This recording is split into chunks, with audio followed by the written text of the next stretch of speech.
Dans cette vidéo, nous allons effectuer un peu de refactoring de notre code et ensuite nous installerons les sources maps. À l'heure actuelle, au niveau de notre fichier webpack.config.js, nous exportons un objet. Module export égal, c'est un objet qui est retourné. Si nous allons sur le site ici de la configuration de Webpack, nous allons apprendre que nous pouvons aussi exporter une fonction, comme c'est indiqué ici. Et cette fonction pourra recevoir deux arguments, à savoir env et argv, afin de récupérer des variables d'environnement. C'est cette option que nous allons utiliser. Je reviens dans le code. Je vais masquer momentanément le terminal. Alors ici, si vous faites un clic droit sur le bouton terminal, vous voyez qu'on peut masquer le panneau avec CTRL-J. Donc je clique dessus et si je veux le faire réapparaître, je peux le faire avec le clavier CTRL-J ou CTRL-J pour le refaire disparaître à nouveau. Donc là, on va y voir un petit peu mieux. Ce que je vais faire dans un premier temps, je vais isoler l'objet qui est retourné ici par module export. Donc je vais décoller ici cette accolade au niveau du signe égal. Je vais replier au maximum les données. Je vais ici séparer. Je vais nettoyer un petit peu. Ici, j'ai l'objet qui est retourné. Si je clique sur la première accolade, je vois la dernière accolade qui est surlignée. Donc c'est bien l'objet. Maintenant, je vais créer une variable qui contient cet objet. Donc ici, je mets le curseur et je tape var config égale mon objet. Et je vais le replier momentanément pour qu'il prenne moins de place. Donc ici, nous avons une erreur de soulignement en rouge. C'est parce que j'ai un signe égal ici dans le vide. Donc ça, on va y remédier. Et maintenant, au niveau du module export, je vais lui passer une fonction. Une fonction fléchée, comme ceci. Et donc, mon objet config, je vais le positionner à l'intérieur de la fonction. Comme ceci. Alors, je vais le replier à nouveau pour pas qu'il nous embête. Voici ma fonction. Et ici, on a la fin du module export, qui est devenue une fonction.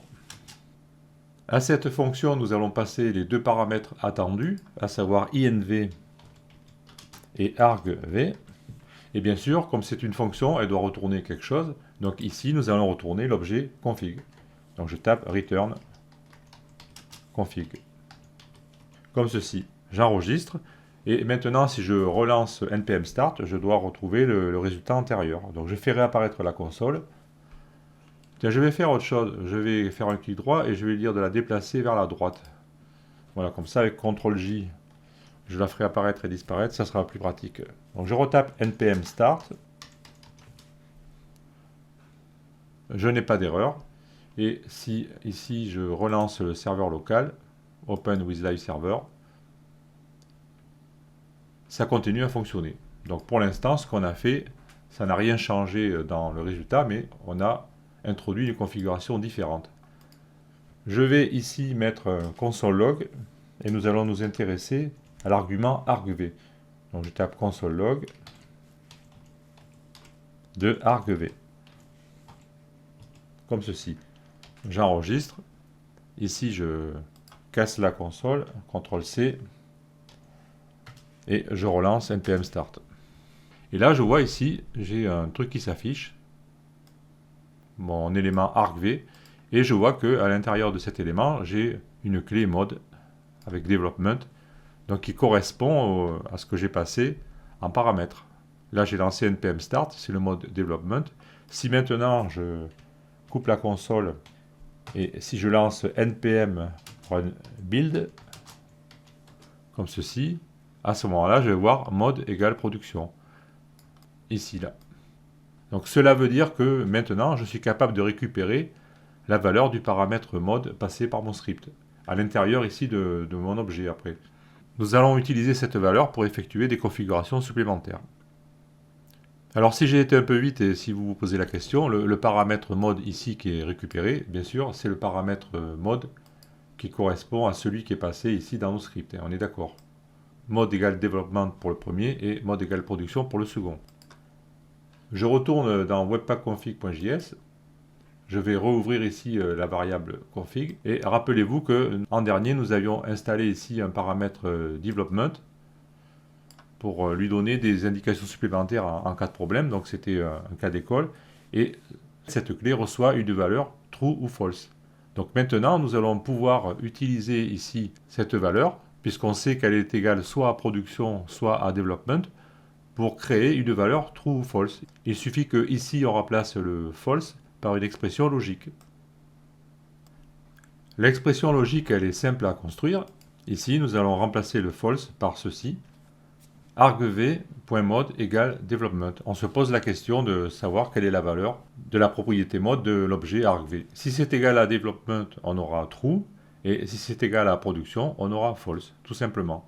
Donc uniquement par les caractéristiques de notre script, on va pouvoir faire passer des variables d'environnement.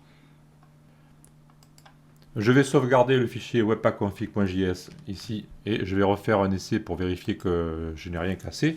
Donc là, je vais faire clear pour effacer la console et je vais lancer simplement un npm run build. Comme ça m'évitera d'avoir le watch qui court et de devoir casser la console à chaque fois parce qu'on va faire beaucoup de vérifications dans cette vidéo. Donc je lance un build simplement.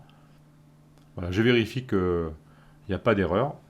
Donc tout va bien. Je fais un clear pour la prochaine fois. Donc ça sera fait. Ici, je vais commenter le console log. Alors là, je vois que j'ai pas beaucoup de place. Alors, j'ai fait CTRL-J pour masquer la console. Comme ça, je vois mon fichier en entier. Et j'ai dit que je mettais en commentaire ce console log comme ceci. Et j'enregistre. Alors maintenant, on va s'intéresser aux sources map. Je vais revenir ici sur le navigateur que j'ai préparé. Et nous avons ici un site toujours de Webpack concernant l'outil DevTool qui permet de mettre en place des maps et que nous allons configurer. Alors cet outil fait partie de Webpack, il n'y a pas de loader ou de plugin à installer, c'est déjà inclus. Pour le configurer, nous devons ajouter une clé DevTool dans notre fichier webpackconfig.js et cette clé peut prendre plusieurs valeurs qui sont définies ici. Et en fonction de ces valeurs, on vous donne les caractéristiques des maps qui vont être produites en fonction de mode développement ou production, etc. et en fonction de leur qualité. Alors, je vous laisse éventuellement étudier cette page. Moi, je vais vous montrer comment on le configure. Après, si vous voulez aller plus finement, vous pouvez revenir dessus et étudier toutes les caractéristiques. Je retourne dans le fichier webpack.config.js. Je vais me positionner au niveau des clés de premier niveau, tels que entry et output. Donc ici, par exemple, je crée une nouvelle ligne et je vais rajouter une clé qui s'appelle DevTool, comme me l'a indiqué la documentation. Deux points. Et pour l'instant, je vais y passer source map.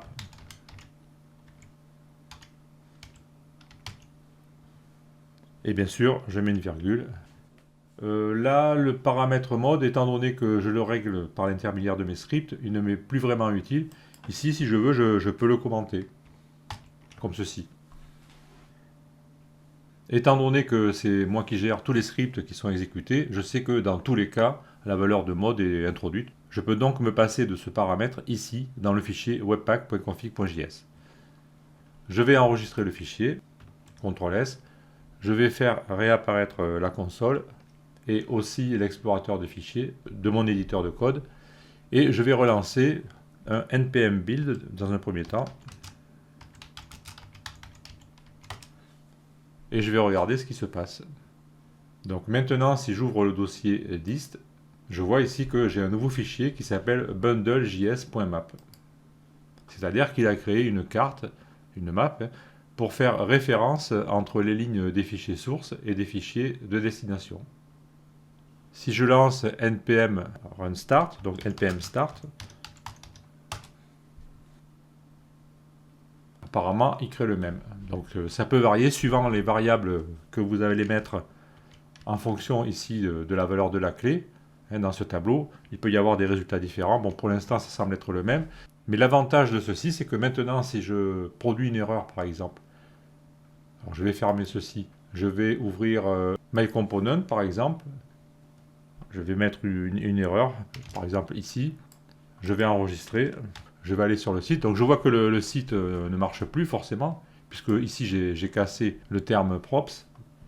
Donc le site ne s'affiche plus. Et si j'ouvre la console, donc il va me dire qu'il y a une erreur, bien sûr, forcément. Et il me dit que l'erreur, elle est dans myComponent.js à la ligne 11.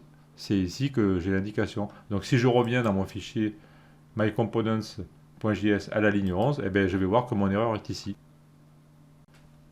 Je peux donc localiser les erreurs plus facilement. Après, je n'ai plus qu'à réparer mon erreur ici. enregistrer, et je vois que mon site réapparaît comme avant.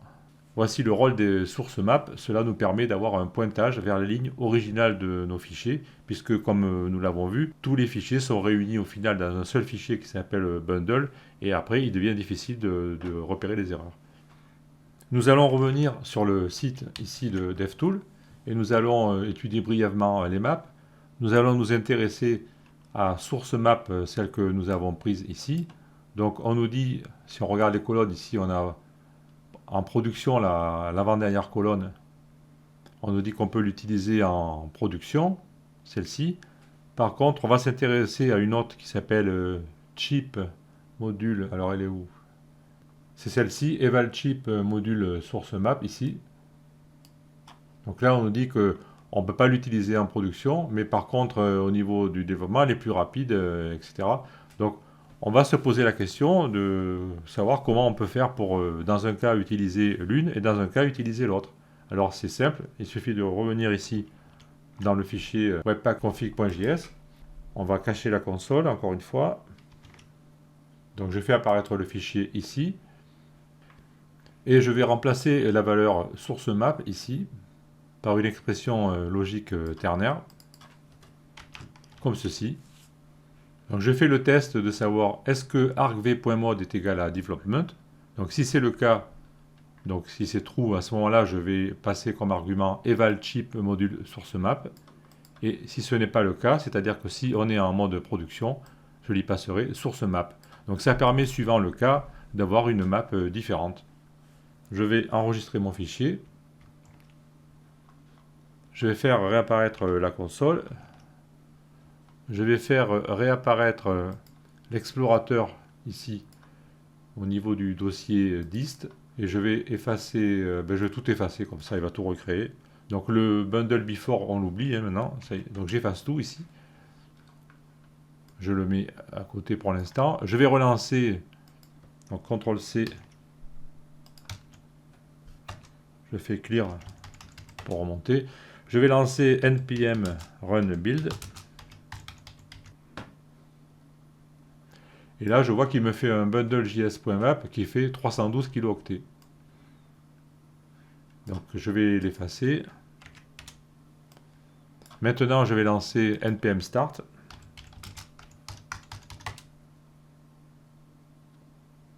Et là, il ne me crée pas de fichier .map.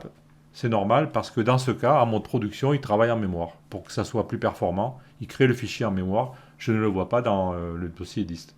Donc on a bien créé la différence. Suivant le cas, si on est en mode development, on a une carte, une map qui se crée en mémoire.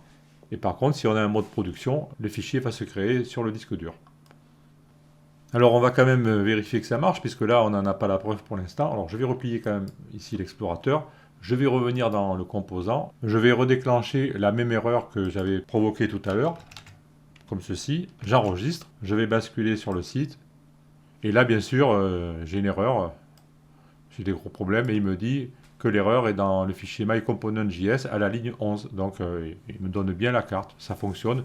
Même si je n'ai pas de fichier physique source map ici dans le dossier dist, le fichier est créé en mémoire. Donc, c'est plus rapide au niveau du développement pour calculer et afficher les erreurs. Je reviens dans le code ici, je répare l'erreur, j'enregistre, je revérifie que le site est revenu. Voilà, ça fonctionne. Pour terminer cette vidéo, nous allons faire une dernière amélioration en retournant dans le fichier webpack.config.js. Nous constatons que par deux fois, nous faisons appel ici à ce test de savoir quelle est la valeur de l'argument argv.mode, ici et là. Nous allons simplement remplacer ce test ici par une fonction. Je retourne ici en haut du fichier. Alors je vais effacer la console temporairement pour mieux y voir. Et juste avant de déclarer la variable config, ici à la place du console log, je vais déclarer une fonction. Je vais l'appeler isDev, mais vous pouvez l'appeler comme vous voulez. Cette fonction ne recevra pas d'argument et cette fonction va simplement me retourner la valeur de l'expression logique que nous avions utilisée ici. Donc je vais prendre cette valeur, je la copie et je la mets ici dans le corps de la fonction. Donc cette fonction maintenant va nous retourner soit true, soit false, en fonction de la valeur de argv.mode. Et maintenant, nous pouvons utiliser cette fonction en l'appelant. Donc je vais faire un copier ici. Et nous pouvons remplacer le test ici par l'appel de la fonction. Comme ceci. Donc on va se demander isDev, est-ce que c'est true ou false, en fonction de ce que retourne la fonction. Et à ce moment-là, on utilisera une des deux valeurs. Et pareil ici, je peux l'utiliser. Maintenant, on a centralisé deux choses qui étaient à deux endroits différents à travers une fonction. J'enregistre.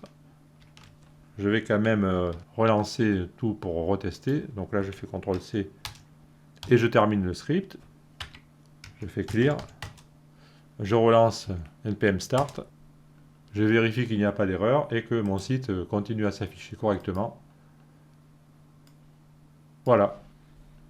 Donc voici la dernière étape de notre fichier webpackconfig.js. Ça commence à être encombré, mais en fait ça fonctionne toujours. Donc nous avons créé une fonction à l'instant, ici, qui nous permet de retourner une valeur. Alors comme je l'ai fait à la fin de la vidéo 8, je vais vous mettre à disposition le code disponible à la fin de cette étape, avec un lien de téléchargement que vous pouvez voir s'afficher sur l'écran. Et donc je vous donne rendez-vous dans la prochaine vidéo, et cette fois-ci nous allons attaquer la prise en charge du CSS. Encore un gros morceau. Donc je vous dis à tout de suite dans la vidéo suivante. Et bravo si vous êtes arrivé jusqu'ici, c'est que le sujet vous intéresse et je vous en remercie encore une fois.